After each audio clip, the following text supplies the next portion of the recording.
Trésor de femme, une série de podcasts pour poser un nouveau regard sur votre corps de femme. Nous le savons toutes, être femme et vivre en harmonie avec son corps est une aventure de chaque jour. Et si nous en faisions ensemble la plus belle des aventures? C'est ce que propose Cécile de Villancourt, qui s'est spécialisée dans le cycle féminin après ses études de sage-femme.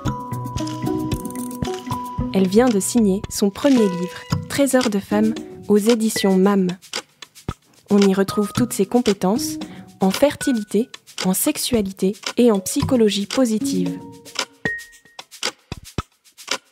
En face de Cécile dans ce podcast, Camille des éditions MAM, pour un entretien de femme à femme.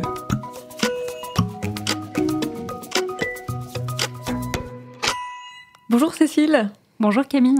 Je suis contente de vous retrouver parce que j'ai pensé à vous l'autre jour, j'étais à la piscine et dans les vestiaires, j'ai entendu deux amies qui discutaient.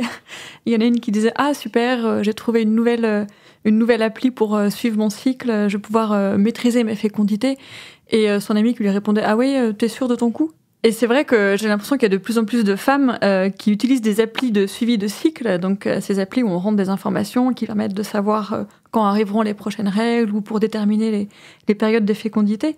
Et j'imagine que vous ne pouvez que vous réjouir que tant de femmes veuillent suivre leur cycle. Alors pourquoi cela ? Parce que connaître son cycle féminin, c'est pour la femme une des premières étapes pour être à l'écoute de son corps. Et quand je parle de connaître le cycle féminin, je parle de connaître les différentes étapes qui se succèdent lors du cycle. Mais ces étapes, on les connaît à peu près toutes. On sait qu'il y a la période préovulatoire, et puis ensuite l'ovulation, et puis ensuite une nouvelle période qui va déboucher ensuite sur les règles. Eh bien, on s'aperçoit en fait que peu de femmes savent comment fonctionne leur corps. Par manque d'informations ou parce qu'elles utilisent des moyens contraceptifs comme la pilule qui met en sommeil le cycle. Mon but n'est pas de culpabiliser les femmes, mais de leur mettre à disposition ces informations pour qu'elles connaissent leur corps et qu'elles puissent faire des choix en ayant conscience des enjeux. Il y a cette compréhension intellectuelle, connaître le fonctionnement théorique du corps, faire le lien entre ce que je vois et ce qui se passe à l'intérieur de moi. Je me souviens de cette femme qui est venue lors d'une formation Trésor de femme et qui n'avait plus ses règles depuis plusieurs années. Il y a eu cette compréhension intellectuelle du fonctionnement de son corps, elle a même rempli des graphiques, et progressivement aussi cette compréhension intérieure où elle s'est mise à écouter son corps. Et mystérieusement, ces règles sont réapparues quelques mois plus tard. Ça, c'est un exemple. Et il y a aussi cette compréhension intérieure, cette écoute des émotions qui se succèdent tout au long du cycle. Et on peut donc interpréter tous les signes extérieurs que donne notre corps et qui disent quelque chose de ce qui se passe à l'intérieur. Et alors, Cécile, pourquoi est-ce si important de suivre son cycle ? Parce que le cycle fournit des indications précieuses sur sa santé et que quand il y a un dysfonctionnement, il est bon que la femme s'en préoccupe. La femme est cyclique par essence, elle n'est pas linéaire. Elle n'est pas la même femme jour après jour. Son cycle et ses hormones lui font vivre un nouveau voyage. Et une femme qui observe son cycle avec la glaire cervicale, la température, les émotions, etc. peut reconnaître ses périodes de fertilité, mais aussi en tenir compte pour organiser sa vie quotidienne. Suivre son cycle présente un intérêt pour toutes les femmes, y compris pour les femmes célibataires. Cécile, est-ce qu'on peut revenir un peu plus longuement sur ces applis de cycle, les plus connues étant Clue, Ovuview, Glow? Comment elles se présentent et à quoi elles servent ? Alors, ce sont des applications gratuites qui se téléchargent sur son smartphone et qui permettent de noter les observations que l'on peut faire jour après jour. Par exemple, la date et la durée des règles, l'aspect de la glaire cervicale, la date des unions sexuelles, le syndrome prémenstruel avec les humeurs, les douleurs, l'aspect de la peau. Et certaines calculent les jours fertiles à partir d'une durée habituelle des cycles et de la date des dernières règles. Les avantages, c'est qu'on peut noter à tout moment ces observations en quelques secondes. Certaines permettent même de partager ces informations avec son conjoint. Si vous parlez d'avantages, Cécile, est-ce que ça veut dire qu'il y a des inconvénients à ces applis ? Les inconvénients, c'est que pour la plupart des applis, il est difficile d'avoir une vue d'ensemble de son cycle. Et surtout, ces applications ne proposent souvent que des estimations, des statistiques, et sont loin d'être fiables. Il n'est absolument pas recommandé de se reposer que sur elles, si on souhaite, par exemple, s'en servir dans un but d'espacement des naissances. La plupart du temps, ces applications ne reposent que sur la méthode Ogino, camouflée derrière une belle interface. Alors, est-ce que vous pouvez rappeler, Cécile, ce qu'est la méthode Ogino ? C'est une méthode de régulation naturelle des naissances, vieille d'il y a 100 ans, appelée la méthode du calendrier, qui proposait de calculer les cycles plutôt que de les observer, en tirant des conclusions à partir de la longueur des cycles précédents.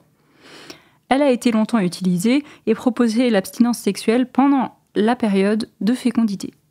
Mais depuis, cette méthode a été reconnue comme non fiable et n'est plus utilisée et décriée. C'est une méthode prédictive et finalement, c'est exactement ce que proposent certaines applications, qui se basent sur quelques informations et sur des algorithmes et qui partent du principe qu'une femme connaît des cycles systématiquement identiques pour faire une estimation de la période de fertilité. Mais Cécile, pour les femmes qui ont un cycle en apparence régulier à durée fixe, ça marche. Non, ce n'est pas parce que l'apparition des règles est régulière que la date de l'ovulation est régulière aussi. C'est une idée reçue que les femmes ovulent forcément au 14e jour. Il n'y en a que 24% pour qui c'est le cas.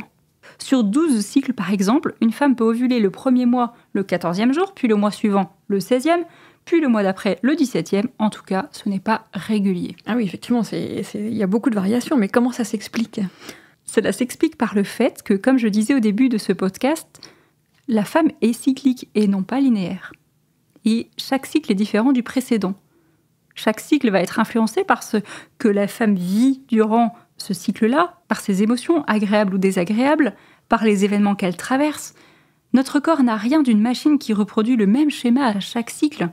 Chaque mois, le cycle féminin se répète. Il est influencé par notre stress, la fatigue, les années qui passent. Et on ne peut pas se baser sur des statistiques pour déterminer les prochaines ovulations. Mais alors Cécile, est-ce que finalement il est quand même possible de suivre son cycle de façon fiable ? Pour les femmes qui ont des cycles irréguliers, ça me paraissait déjà difficile, mais si même les femmes dites régulières ont des périodes d'ovulation qui changent, ça paraît encore plus compliqué. Bah si, c'est parfaitement possible, mais pas avec ces applications prédictives. Plus on va dans le prédictif, moins on s'adapte à chaque femme et à chaque cycle. La première chose à faire d'abord, c'est de se former à l'observation de son cycle. L'observation du cycle, c'est une chose subtile, complexe, et il est nécessaire avant tout de s'y former. Et un cycle sera toujours plus facile à observer si la femme mène une vie régulière. Ensuite, éventuellement, on peut s'aider d'applications pour prendre note de ces observations, mais pas d'appli prédictives. Il existe des applications non prédictives qui déterminent l'ovulation en combinant plusieurs indices de fertilité et qui ont été développées par des organismes qui forment aux méthodes d'observation du cycle. Donc si je comprends bien, si on veut maîtriser naturellement sa fécondité, l'observation du cycle, oui, et les applis, non. Je ne serais pas aussi catégorique que cela. C'est à chaque femme de savoir ce qui lui convient le mieux. L'application n'est pas nécessaire, mais elle peut être utile. L'important, je le répète, c'est d'abord de se former à l'observation du cycle et ensuite de choisir, si on souhaite ou pas, une application qui va recueillir simplement les observations de la femme et non pas les interpréter ou dicter à la femme ce qu'elle peut ou ce qu'elle ne peut pas être. C'est par exemple l'application Sympto ou Symptofree ou alors MyNFP ou NFP Charting ou Kindara ou Dafra. Voilà. En tout cas, je conseille d'éviter les applications qui interprètent les données, qui dépossèdent la femme de sa compréhension du cycle. Cela dit, personnellement, je m'interroge sur cette présence de notre téléphone et des algorithmes dans tous les domaines de notre vie. Est-on prêt à mettre toute notre confiance dans un algorithme, dans notre téléphone, pour savoir si on a une relation sexuelle ou pas ? On peut le faire, mais dans ce cas-là, il faut le faire consciemment. Et puis, comme toutes les applications, il faut bien se renseigner sur les informations qu'on donne et qui pourraient être utilisées à des fins commerciales ou de recherche. Est-ce qu'on a envie que Google ou Facebook sachent qu'on a une union sexuelle tel ou tel jour, par exemple ? Cécile, quand on parle d'observation de son cycle, de quoi on parle exactement ? On parle de données à observer, de signes extérieurs de ce qui se passe à l'intérieur.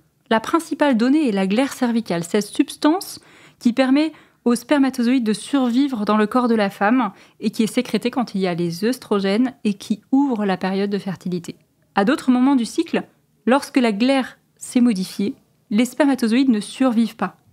Toutes les méthodes d'observation du cycle prennent forcément en compte la glaire. Par exemple, Fertility Care ou Billings.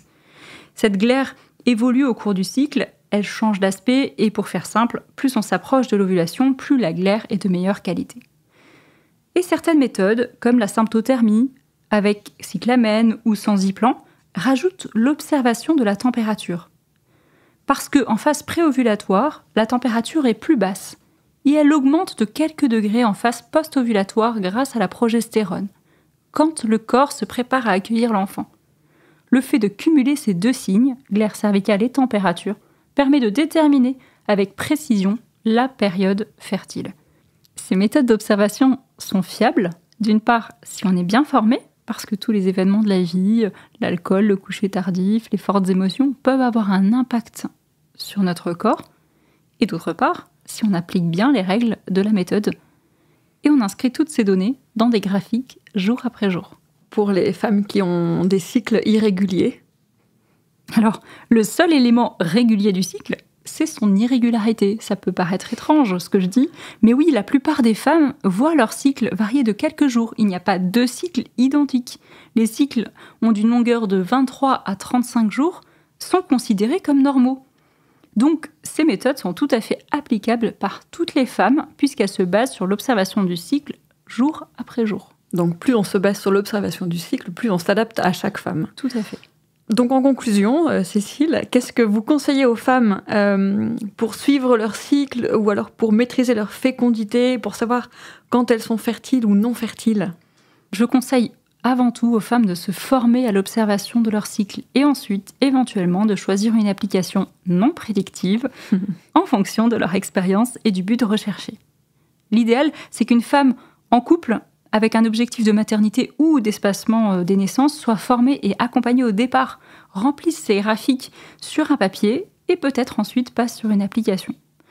Et je conseille aussi, lorsque l'homme est partant, qu'ils se forment ensemble pour permettre des échanges sur ce sujet et pour impliquer l'homme dans la fertilité du couple. J'observe une joie du côté des femmes à découvrir et à suivre leur cycle, et du côté des hommes, certains sont passionnés et aiment approfondir les mystères du corps de leur femme. Et pour les femmes célibataires ? Les femmes célibataires peuvent remplir une application pour suivre leurs règles, mais rien ne les empêche de commencer à se former. Et de manière générale, concernant l'utilisation de l'application, se rappeler qu'aucune application ne se substituera à un formateur, et qu'une application mal utilisée aura plutôt tendance à déconnecter la femme de l'écoute de son corps plutôt que l'inverse. La clé du véritable suivi de cycle, c'est la connexion à son corps, peu importe le moyen. Donc, reconnectons-nous à notre corps. Merci beaucoup, Cécile. Merci, Camille.